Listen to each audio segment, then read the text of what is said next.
Welcome in this new video, a bit more relaxed today, as you can see, because it was not really planned. I just wanted to address a few of the questions I received and a few of the misunderstandings I am noticing about this new model I am developing, so magical linguistics that you may have seen so far, based on sleight of mouth. Basically, I designed this model to improve communication skills to help people develop their intuition for what to say in what situation. People who become great communicators always receive more gratification at work among their peers, much more than status or money will ever do it, because just because somebody is famous or has a great position at work does not mean that person is being getting respect from colleagues, from coworkers, or from the family.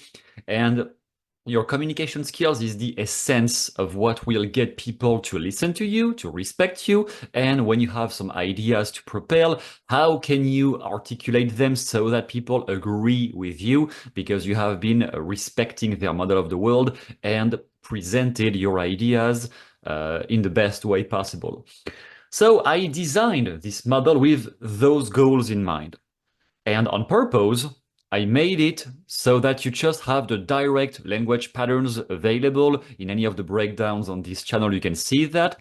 However, one thing to not dismiss either is most people who study communication just think in that way with what I call first degree communication. Facts, logic, statements, arguments, deduction, deductive logic, conclusion. So because this and this and that happened, then this is the truth. Point, you're wrong, I'm right. That is the kind of thinking most people are stuck into. And even in college degrees, sometimes even in the law, people who study the law, that is very often how we condition people to think. As if that kind of reasoning alone was enough to make people agree with you. And a lot of the intuitions I get personally when I use this come from another version of communication, which is what we might refer to as second degree of communication, which will take into consideration the nonverbal. So which tone of voice are you using at the moment you speak to somebody else? And maybe you speak with some voice much more difficult to speak with. All of those different tempos, tonalities, and different way of speaking will alter the message, the way people understand and value what you say. And most people are not aware of their nonverbal. They just think that the facts they present must be enough to convince everyone. It is not the case. Your nonverbal will play a massive part into what people perceive of your message, of what you want to communicate. Embedded commands, we will go back on this. Any specific words that can be made to target the unconscious mind of people, and certain words in rhetoric are more made on purpose to get to trigger people, including yourself. Some words will be more difficult to deal with when they are pronounced because you have more emotional baggage linked with those words. The storytelling, how do you construct a story, the persona and role people might adopt. So sometimes in a conversation, even unconsciously, some people will play at being your dad. Some people will play at being your teacher. Some people will play at being the victim. And all of those roles may be completely unconscious. Not everyone is aware of the role they are harboring when they communicate with one another. And the last factor is who else is involved, or at least who else is present in that room right now. When you communicate with somebody, their reactions, their spontaneous reactions, and the kind of communication that they have will be completely different depending on who is in the room. When you have studied social psychology, which was my case in college, it is easier to stay aware of those things. People who have only studied rhetoric or the law in a very academic way sometimes miss those aspects. They are great usually at formulating first degree arguments, facts, logic, very clear thinking, extremely precise reasoning, but they lack that part. All the nonverbal, how other people in the room might affect the judgment of the person you are interacting with. So very basic scenario. If you talk about a child abuse, for example, and you try at least to have a neutral standpoint and not try to defend anyone, but at the same time, in that same room, there has been a child getting a slap in his face or in her face by the parent who seemed a bit aggressive. Obviously, having just witnessed that the second before is going to alter the judgment of the people you are speaking to, naturally. And sometimes when guys are too logically conditioned to think only in first degree communication, they pretend it's unimportant. Yeah, this happened, but let's focus on the debate. That just won't work with human beings. That may work in front of your laptop, in front of your file when you just type for yourself, but in front of a human being, everything is affecting their judgment at the moment you speak. Not just the words you say, but everything that happens around and the nonverbal behavior you have, or the nonverbal behavior of people around you. So, where I am leading with all of that is to stay aware of the multiple levels of communication, even if that model is made to only make you think logically into this equals that, how does this mean that, this should mean that this happened. Yeah, this is the language part, and that is the final vehicle to get your ideas in the head of somebody else. So this is obviously very important. Despite the fact it is very important, stay aware, please, for the people who just arrived on this channel and don't have the background in conversational hypnosis that I was teaching before getting onto that model. The whole point of conversational hypnosis is to stay aware of all of these other factors. Whenever you use a different voice tonality, you may create a different atmosphere in the conversation or create a different affects in the mind of people you are talking to.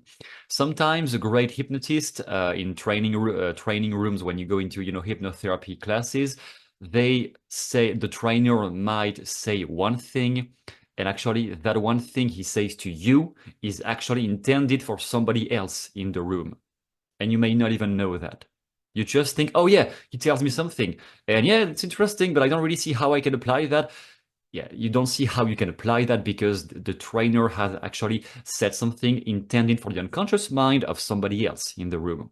But if the trainer had said that one thing specifically for that person, the front, face to face, that person might have become defensive and try to argue against the trainer. But if the trainer is speaking to another person of the room, the unconscious mind of the one who was targeted won't resist as much. Those things become automatic when you have been practicing NLP or hypnosis for a while. Those things become intuitive, and you spot for inside the room. You develop social intelligence, and you notice, okay, this person said that. I know that guy or that girl in the back room is going to get triggered. I know that. And I know how to position myself so that I don't get in the middle of an argument that I should not even be part of. You discover that down the road. Mentioning something personal for emotional reaction alone, sometimes too. Sometimes what debaters who actually understand that those levels of communication, they may mention a story, a very deep, intense emotional story about them to make people understand how tough it is for them. Yeah, the whole point of that story, and if it is in politics, that might just be bullshit from A to Z. That story might be only made to create an emotional reaction and nothing else. But if you remain stuck into the first degree of communication, you are going to argue against the content of the story. Yeah, but why did you do this during that event? First of all, why do you react to the story? When somebody tells you a story intended to prove that you're wrong and that they're right, first of all, why do you react to the story?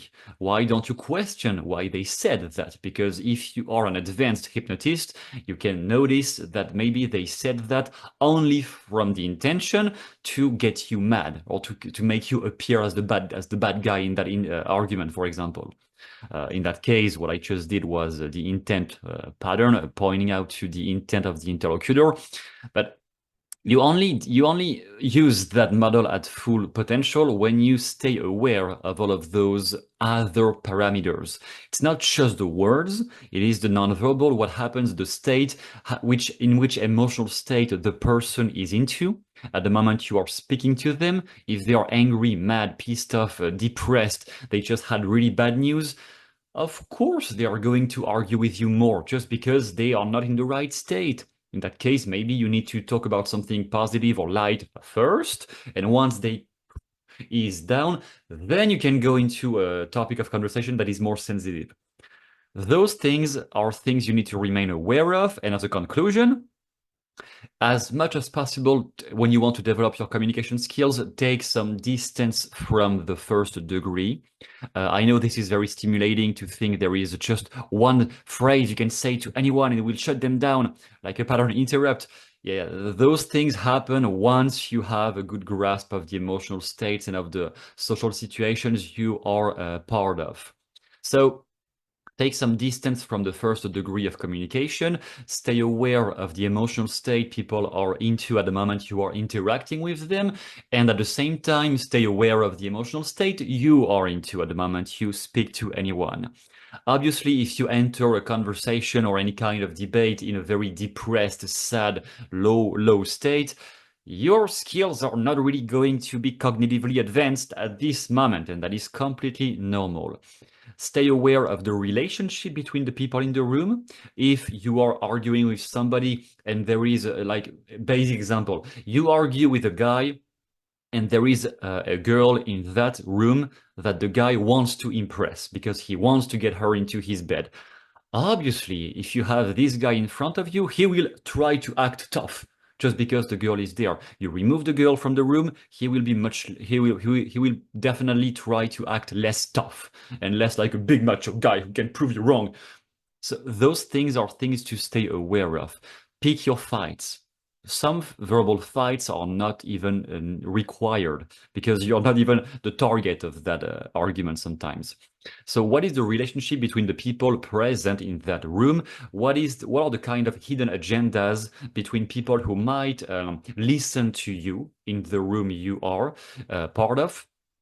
What is the past history of people you are interacting with? Whenever you talk about a topic that is sensitive for people because they have a past history extremely loaded with the topic at hand, they will overreact. It's not like you should ask them to not overreact. They will anyway. Or in the best case scenario, they will repress what they feel, but they still feel very uncomfortable. So being aware of the emotional reactions based on their personal history. If you don't know anything about their personal history, maybe question them first before making a strong claim, a conclusion that the world should do like this. Well, maybe question people first about their history with politics, with religion, with money, with any topic that is very sensitive, before asserting that you know the truth, they don't know the truth. Maybe first of all, look at what happened in their life and what kind of events are happening simultaneously. Like I said, if a child is being slapped in the face in the same room at the moment you talk about child abuse, obviously that is going to alter the perception of people you are interacting with, maybe not in your favor. And many of the things I said actually are part of the original intent, now that I think of it. So it is always coming down to the same big conclusion. Can you listen more carefully and understand who is the person you are interacting with? Most people presuppose that they already know everything about who they talk to. They don't. You discover that by using specific questions to figure out who is that person. Can you tell me what you think about this? Can you tell me what feelings do you have about that topic? Once you have more information about their backstory, where they come from, then you can go into boom, boom, boom, boom, reframing. This doesn't mean that, this does not equal that. You can do that once you have a better grasp of who is the person in front of you. That was a short video I wanted to make to help people deal with those factors. Remain aware of those multiple levels of communication. Not everything happens on the first degree of this means that, therefore you're wrong. Yeah, that's just the language. That is only the facts, logic, and language. That is one part of it. That is not all about it. The rest is the nonverbal, the emotions involved, and who else is involved in the room and what else is happening in the room as you speak. The more aware you become of all of those things, the more easily you will persuade and convince anyone you want to influence at work, in your personal life, anywhere. That was a small video. You can find down below in the description some more resources to develop those skills and figure out how to use a sleight of mouth, magical linguistics, all of those language patterns. And I tell you, see you soon in the next one. Thank you for your listening.